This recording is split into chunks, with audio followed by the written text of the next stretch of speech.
السلام علیکم ورحمت الله وبرکاته. محترمو دوستانو، نن ورځ مې ستاسو لپاره یو معلوماتي ویډیو برابره کړې ده. هیله ده چې ستاسو د خوښیو وړ وګرځي. زیاتره ملګري او دوستان د واتساپ یو نمبر استعمالوي، څه وخت وروسته هغه نمبر بدل کړي او یو بل نمبر باندې خپل واتساپ جوړ کړي.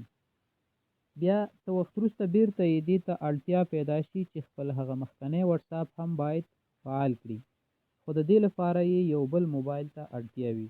نو په دې ویډیو کې به مونږ او تاسو دا زده کړو چې څنګه کولی شو په همدغه یو موبایل کې دوه واتساپه جوړ کړو.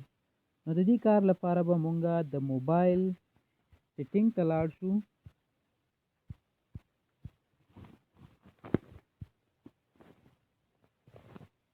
کله چې د موبایل سیټینګ ته لاړلو نو دلته به لاندې راشو او کلین اپس اپشن به پیدا کړو. کلین اپس اپشن چې کله پیدا کړو په دې باندې به کلیک وکړو.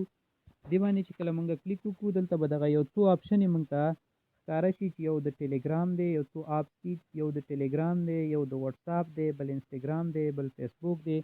زمونږ هدف پکې واتساپ دی، نو په واتساپ باندې به کلیک وکړو او دلته دغه انیبل اپس کلینینګ چې دی دا به آن کړو مونږ.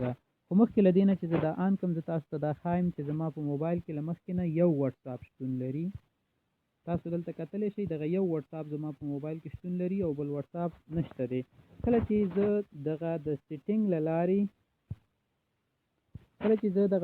له لارې انیبل اپس کلینینګ آن کړم، نو دلته به ما سره په اتومات شکل باندې یو بل واتساپ جوړ شي. زه کولی شم دغه واتساپ خلاص کړم او په یو نوي نمبر او نوي نوم باندې پکې بل واتساپ هم جوړ کړم. نو هیله ده چې ویډیو مو د پام وړ ګرځېدلې وي. مننه.